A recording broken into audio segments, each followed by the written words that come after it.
అందరికీ నమస్కారం అండి. ఆనందలహరితో జీవితాన్ని గడపడానికి రామాస్ ఆనందలహరికి స్వాగతం. ఛానల్ సబ్స్క్రైబ్ చేయండి, లైక్ చేయండి, షేర్ చేయండి.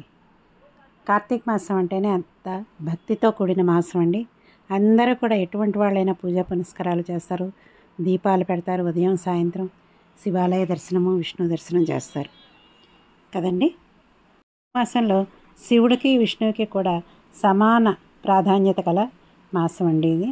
అందరూ కూడా ఇద్దరిని పూజిస్తూ ఉంటారు రకరకాల ఆచారాలతో, రకరకాల విధి విధానాలతో. అయితే కార్తీక సోమవారానికి ప్రాధాన్యత ఉందండి. అసలు ఈ సోమవారాన్ని ఎన్ని రకాలుగా చేయొచ్చు, అందరూ కూడా సోమవారం ఉపవాసం చేస్తూ ఉంటుంటారు. అవి ఎన్ని రకాలుగా చేయొచ్చు అంటే 6 రకాలండి. 1 ఉపవాసము, 2 ఏకభుక్తము, 3 నక్తము, 4 అయాచితము, 5 స్నానము, 6 తిలదానం. ఈ 6 విధాల్లో ఏదో ఒక విధానాన్ని ఎంచుకొని మన శక్తిని బట్టి మనం కార్తీక సోమవారాన్ని ఆచరించవచ్చండి. మొదటిది ఉపవాసం చూద్దాం ఇప్పుడండి. దీనిని ఆచరించేవారు పగలంతా ఏం తినకుండా సూర్యాస్తమయం తర్వాత శివుణ్ణి పూజించి నక్షత్ర దర్శనం చేసుకొని కేవలం తులసి తీర్థం మాత్రమే సేవిస్తారు. ఇక ఏకభుక్తము, ఏకం అంటే ఒక పూటని తెలుసు కదండి.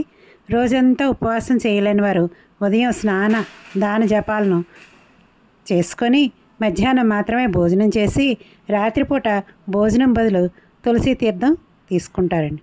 3వది నక్తము, పగలంతా ఉపవాసం ఉండి రాత్రి నక్షత్ర దర్శనం తర్వాత భోజనం కానీ ఉపాహారం కానీ అంటే టిఫిను కానీ తీసుకుంటారండి. ఇంకా 4వది అయాచితము, రోజంతా ఉపవాసం ఉండి తమ భోజనం తాము వండుకోకుండా ఎవరైనా పిలిచి భోజనం పెడితే దానిని అయాచితము అని అంటారండి. ఇంకా 5వది స్నానము. ఈ 4 విధాలు చేయలేని వారు స్నాన జపాదులు మాత్రమే చేస్తారండి. ఇంకా 6వది తిలదానము, మంత్ర జప విధులు తెలియని వాళ్ళు కార్తీక సోమవారం రోజున నువ్వులు దానం చేసినా చాలండి. ఈ 6 విధాల్లో ఏ విధానం ఆచరించినా కానీ విశేషమైన ఫలితం వస్తుందని కార్తీక పురాణాల్లో చెప్పబడిందండి.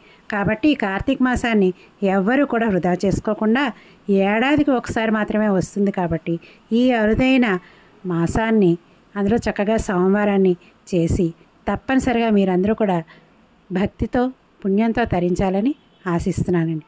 ఇంకా నక్తం ఎక్కువగా చేస్తుంటారండి. నక్తం చేయడం అనేది చాలా చాలా మంచిది. కార్తీక సోమవారం రోజున ఉపవాసం ఉండి సాయంత్రం నక్షత్ర దర్శనం తర్వాత భోజనం చేయడం.